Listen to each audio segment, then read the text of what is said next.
Hi, my name's Adam. Welcome to the channel. Thanks for joining us today. Today we have a very special guest in Doug Runchey. Doug worked for the Income Securities Program branch of Human Resources and Skills Development Canada for more than 32 years and is considered the Canadian pension plan guru here in Canada. So he knows a ton about CPP. He offers calculations around that, CPP splitting and much more. We'll put the link to his website below. Doug's written a ton of articles on retirehappy.ca. If you haven't read these articles, I really encourage you to go check them out. We'll put a link below as well. If you're getting close to retirement, maybe you're already in retirement, haven't started your CPP, have more questions around it. I know videos that we put out help because you guys leave those comments, but you need to read these articles by Doug. They deep dive into CPP, the calculations, and the misinformation. There is a ton of misinformation out there, whether it's on the internet or even provided by Service Canada. Like there's some bad information out there. Doug really breaks it down, simplifies it for you guys, and so we're really excited to have him on the channel here today. So let's take a warm welcome to Doug and jump into the video. This video is sponsored by Neo, and more on them later on in this video.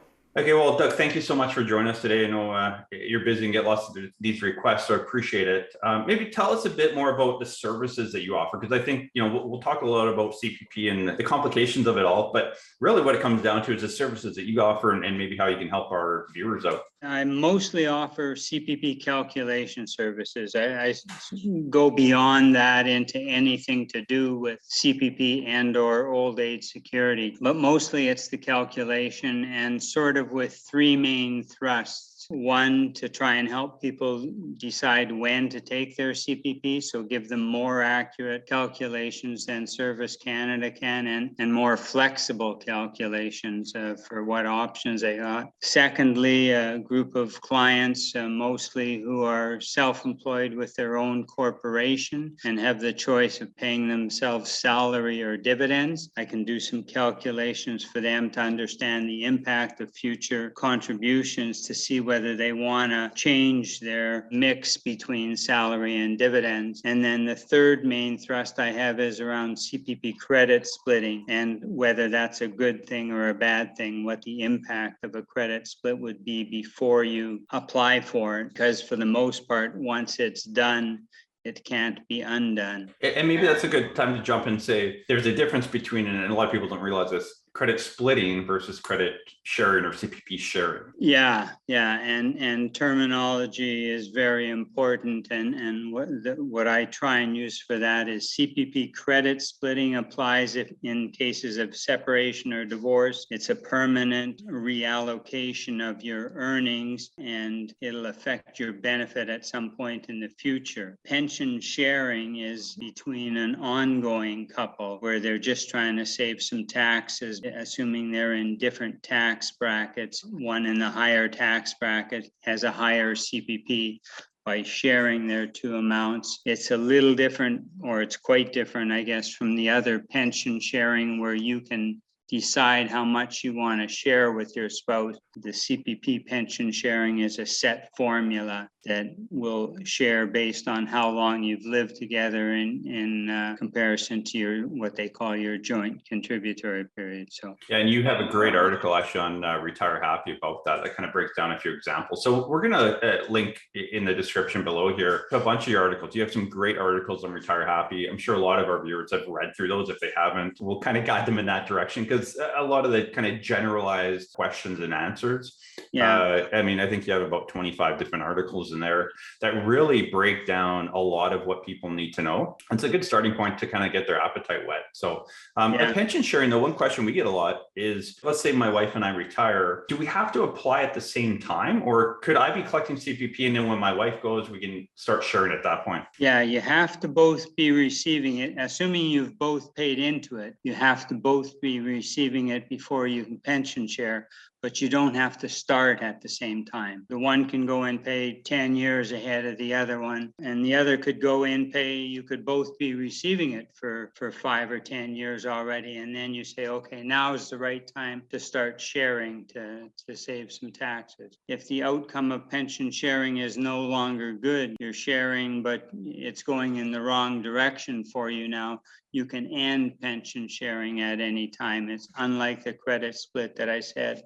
Once it's done, it's done. Pension sharing can go on and off again if there were a valid reason for for wanting to do that. And pension sharing, just for viewers know, pension sharing automatically stops on death of one of the spouses or of marital breakdown. One of the biggest questions I get is, and I'm sure you have a frustration with this, is your SOC, your statement of contributions. We actually got one for QPP. Now, a lot of people watching this are in Quebec, so we don't want to exclude our Quebec viewers here, but Right. QPP actually has a much better statement or SOC than CPP, because it actually says, at 65, here's what you're going to get. But if you stop working, here's also what you're going to get, which CPP statement doesn't show that, which is one of the issues with it. So maybe just touch on that briefly as well. I agree 100%. I think the QPP statement used to almost mirror the CPP, but by being a little smaller, they seem to be a little bit more sensitive to what their clients want, where Service Canada seems to be deaf to what their client wants sometimes, I think. Because I agree 100%. The current estimate by Service Canada, most people misunderstand what it does mean, and a lot think it means, okay, that's locked in, that's in the bank, I don't have to contribute anymore, and that's what I'm going to get.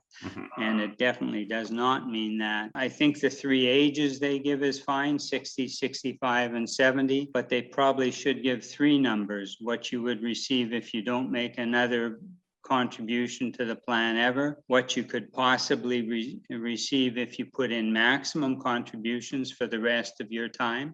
So, okay, right now it's at this. I could get it as high as this by contributing maximum. And then a third number, which is sort of what the current number is based on, is if you continue contributing at the same level you have for the past 30 years, this is what you'll get. So it seems to me those 3 numbers would give everybody a lot more information and be much more understandable than the current number. With the right explanation, it's still valuable, but with the wrong explanation, it can be very misleading. Before we jump into the next question for Doug, I just want to say thanks to our sponsor, Neo. Neo is a digital alternative to the major financial institutions in Canada, created by the founders of Skip the Dishes, offering a wide variety of financial products. I recently got my hands on the Neo Cashback MasterCard, and it has no monthly or annual fees. With the Neo Cashback MasterCard, you can get an average of 5% cashback, 5%, at over 7,000 Neo partners across Canada,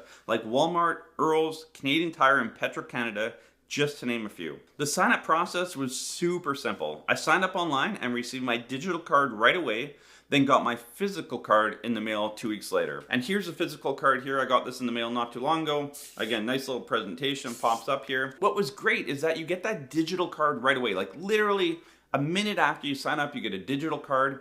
I was able to load that on my Google Pay. So I could load it onto my phone and use that for tap anywhere I go. And as we're heading up to summer here now, I often will go out on a bike ride with my kids. And I always have my phone on me and I never have my wallet on me. And we were out biking and we came across a new ice cream place just around the corner from us that opened up. And of course the kids want ice cream, so we had to stop in there. Luckily, I had my Neo card on my phone, so I was able to tap and pay with that. Very convenient, very handy. So it saved the day and got my kids some ice cream. Another great benefit with this card is that it's available to everyone in Canada, even those in Quebec. I know Quebec gets left out a lot. Look, if you live in Quebec, you can get this card, so it's for you as well. If you're interested in signing up for the Neo Cashback MasterCard, you can receive a $50 credit and 15% cash back on your first purchase with the link down below. Non-contributory years, if you retire early versus benefit of delaying. Again, a lot of people, and I did a video not too long ago on this, talked about, if you retire at 55, stop contributing, what it looks like at 60, 65. Like when you run your calculations, and again, I'm going to go back to, if you're watching this video and you're not sure what your CPP, or you had child-rearing years or disability, or you're just not sure what you're going to get, reach out to Doug. He will do a fantastic of seeing the end result of what he does on his end, and it is top level class. It's a premier product. I think on your website you say it's like 99% accurate. So it's much more accurate than what CPP is giving you on the website. So talk about that though. Like someone that is retiring early, a lot of Canadians we talk to are retiring early. Does it make sense, typically what you see, to still defer or at least wait till 65 to take CPP, even if you're retiring early? You'll always get more as you wait. You just won't get as much more. If you've stopped working, you won't get as much more as you would if you had continued working. So the typical formula, and it depends on your total lifetime record of earnings. For the most part, CPP is based on your best 40 years. It's really 39 now for the base portion and 40 for the enhanced. But for the most part, it's close to your best 40 years. That means that each individual year is worth about 2.5% of your eventual CPP number. And again, it depends a bit on when you start, whether you start at age 60 or 65 or 70, but that's a good average. And so if you aren't working, then what I call your calculated CPP, sort of the 25% of your average lifetime earnings, that can go down each year of zero earnings you add. It can go down about 2.5%, but it's always going to go up at least 7.2% for the age adjustment factor. Some people think that if they wait and they've got no earnings, their CPP will go down. Well, their net CPP will never go down, or at least I've never seen a case where and I can't think of a situation where it would go down. But your calculated CPP, your average lifetime earnings can go down a little bit, but it goes up net because of the age adjustment factor. I think you use the term, it's a bigger piece of a smaller pie. Yeah. As you wait and your calculated CPP is going down, so that's your size of your pie is decreasing, but you get to keep 100% of it if you wait till age 65. So you've got a larger slice of a smaller pie, but you get more pie if you wait. Yeah, no, for sure. That's good. And then when we talk about child rearing, CPP disability, I was reading one of your other articles on Retire Happy, and you basically said, like, if you have a lot of child rearing or CPP disability, like you had an example on CPP disability, I think you said the client became disabled at like 30 or 35. It was quite early. Mm-hmm. And, the statement of contributions is pretty much useless. It's worth nothing because the reality is the number you're going to get is vastly different. So again, a lot of people fall into this category. They rate, my wife, I have 4 young kids, so my wife's going to have a lot of child rearing years to drop out. CPP disability, same thing. Yeah, well, and on the CPP disability, I can't understand why they can't get it right, because they know they're paying a CPP disability pension to this person they're issuing the SOC for. I think instead of an estimate for your disability, it says you're in pay for it or something. So they know right there, and they know that if you're receiving a CPP disability, that whole period of time is excluded from your contributory period. So it means your average earnings are just staying at the same level as when you were first approved for a disability. They can calculate to the penny what that person will receive if they remain disabled until age 65. But the SOC estimate, I haven't been able to figure out what they're doing yet. It's not the normal calculation. It's some unidentifiable thing that they're doing there. For that group of clients, yeah, it's a simple calculation to determine if you know what your disability amount is, to convert that to a retirement estimate. But Service Canada can't seem to do it right. On the child rearing dropout, at least they have a good excuse, because they don't capture that information until you apply for a CPP benefit. They're not aware who did and who didn't take time off to look after kids until you apply for a benefit. So if you can benefit from the child rearing dropout provision, your SOC estimate is likely going to be low compared to what you could receive. So, and it's better to be low than to be high, but it'd be better still to be accurate. It seems to be a trend here, though, in the theme of Service Canada not being able to just clearly communicate the right information and data, right? And I think this is, you've been in the business for many years, and I bet you it's always been like this. It's probably getting worse now with all the enhancements and PRB and all that kind of stuff. It's just complicating the process. Yeah, and it's funny, when I worked for the department, I should have been aware of some of these things. it's more visible to me now. I guess I seem to be in. Well, I'm one of the clients now myself. I'm in that age group. It's more relevant to me, and I can see some of the problems that I truthfully didn't see when I worked for the department. Now, a question that we could probably spend a couple hours talking about, but I'll give you 2 minutes. Okay. Should I contribute to CPP past age 65? Well, you only get the choice if you're receiving your CPP benefit pension already. And that's one mistake. Some people think, okay, I'm over age 65. I automatically get to opt out even if I'm deferring my CPP until age 70. And that's not true. If you have to keep contributing right up till age 70 if you're not receiving your CPP retirement pension. For me, the answer, I think it's a good idea to find out what the numbers are and make the decision. But for me, it's fairly simple from a return on the investment perspective. I think it's a good idea for an employee to continue contributing beyond age 65 and get the post-retirement benefit, the PRB. But if you're self-employed, and you're paying both sides of the contribution, I think generally it's not a very good return on the investment. So if I was self-employed and over age 65, I think I'd probably generally stop contributing and save it's going to be almost 12%, I guess, now that you're paying into CPP, and so you can save that. Again, that's general. It depends what your other income streams are and whether you've got a defined benefit pension plan and how badly you need the money and all those things. So it should be part of your overall financial retirement plan. The PRB seems to make sense as an employee. The return, because your employer is still contributing as well, seems like a good.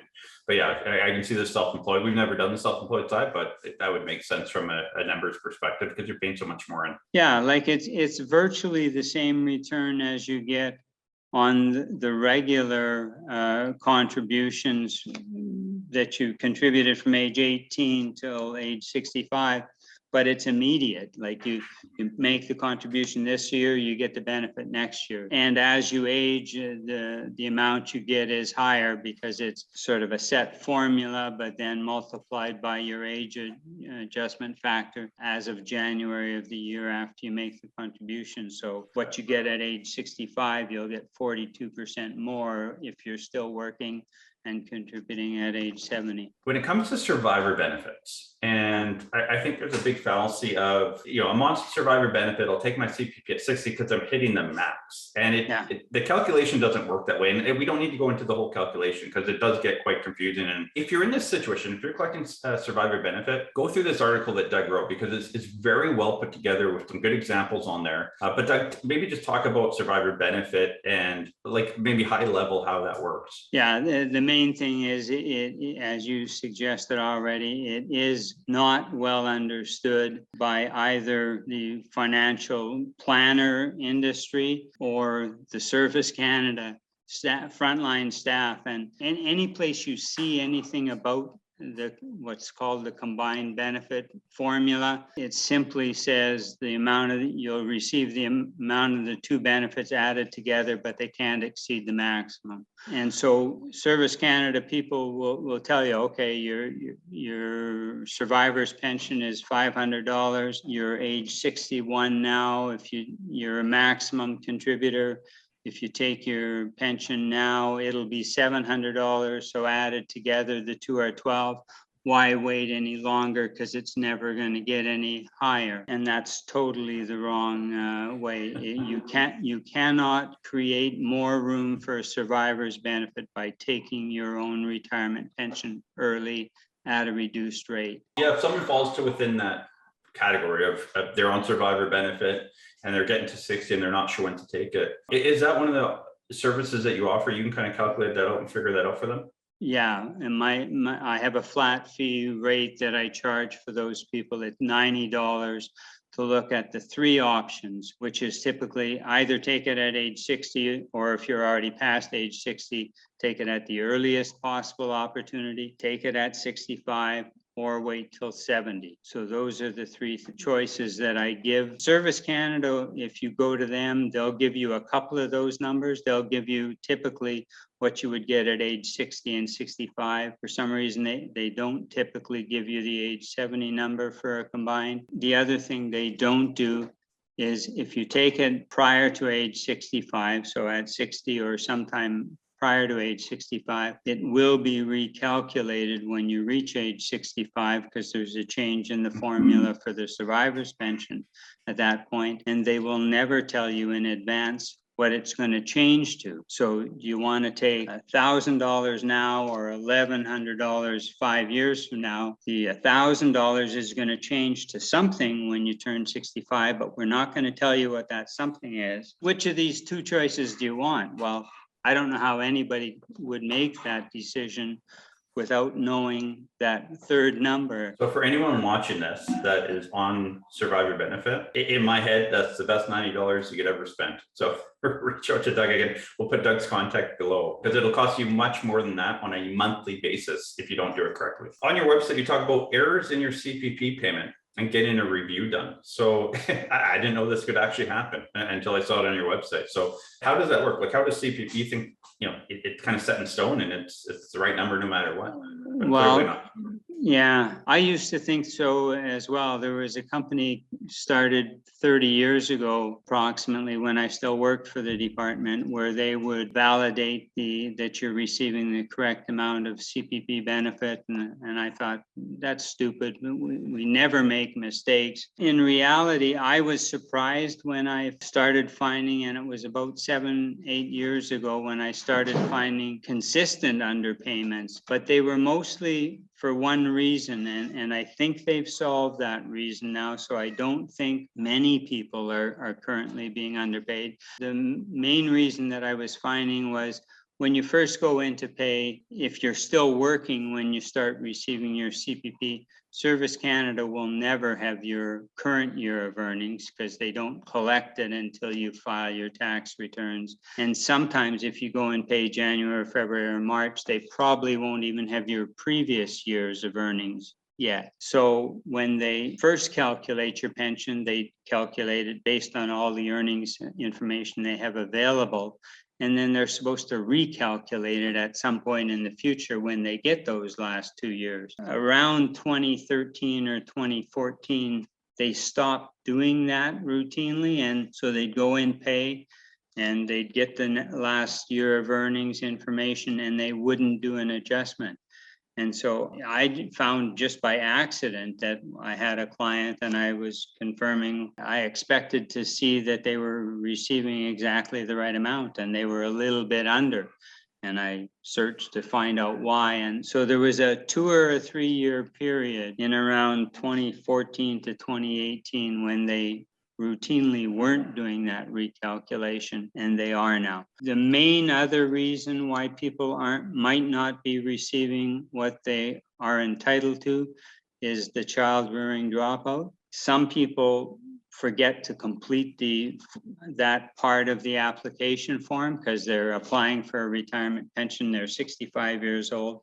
Their children are 45 years old. So they see this question about child and they think, no, I don't have a child anymore. So they don't even complete it. And it can sometimes make a small amount of difference to your benefit, and it can sometimes make quite a large difference to your benefit. So if you don't complete it, they can't possibly include it in your calculation.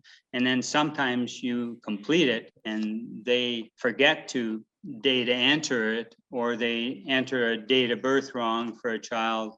So that's where they sometimes make a mistake. For a number of years, I was advertising that I would do the benefit validation, and I was finding it was virtually 100% of the people that worked in the last year or two, and they were receiving less than what they should have. But I'm finding very few these days, except for the child rearing dropout. They're not common, but when they occur, they can sometimes be the largest I found went back 10 years, because there's no limit on how far back you can go, because it's not a separate application. So if you've been receiving CPP for 10 years, and underpaid $20 a month or something, even it's $200 a year. Over 10 years, it's $2,000. And I had one that I think was $200 a month difference it made, and it was about a 10-year benefit. So it was about a $20,000 underpayment that I found just by accident. That's the largest that I. For someone that applied for CPP and forgot to kind of go through the child rearing application, they can always go back, right? Like that's something they can go back on. It's fully retroactive, right to the first day you started receiving benefits. Yeah. Okay, perfect. So to wrap up our call, Doug, thank you again for coming on. I mentioned to you earlier before we started recording here that I kind of went to the YouTube community, got 600 votes back here on if you could ask a professional one question about CPP, what would it be? And by far at 45%. So what is the biggest mistake you see people make around CPP? Is it taking it too early? Is it not, applying for the child rearing? Is there one thing that maybe you say, I see this more common or more often than not? Well, it's not understanding the implications of your future earnings, whether you're working or not, on how that affects your benefit. That's probably the most common misunderstanding. But I think the biggest mistake is going back to the combined retirement survivors, thinking that you're going to get all of both benefits subject to the maximum. So that's the biggest mistake. And as I say, it's at the individual level, at the financial planner level, and at the Service Canada level. Nobody fully understands the implications of the combined benefit formulas and how that impacts when you should take your CPP. Which leads into why people need to reach out to you. Either of those two things. My biggest thing, if I was going to say my biggest mistake I see people make is default and take CPP at 60, not understanding that kind of how it all works and integrates on the tax side and planning and all that. They look at it as an individual silo and say, I've paid into this thing, I'm 60, I'm allowed to take it, I'm taking it no matter what. And there's a psychological piece to that. We look at more of the financial of like, how does that play into your plan? So from my side, that would be my answer. But I definitely, reading through your articles about the combined benefit, survivor benefit, that it doesn't surprise me that would be the biggest one. So again, if you fall into that category, make sure to reach out to Doug and he'd be happy to help you out. I know he's maybe taking some summer vacation this year and lives on the coast, but yeah. So yeah, thanks again, Doug, for joining us today. And we'll probably get lots of questions in the comments below, and we'll get you back on sometime here in the future. Okay, great. Thanks, Adam, for inviting me.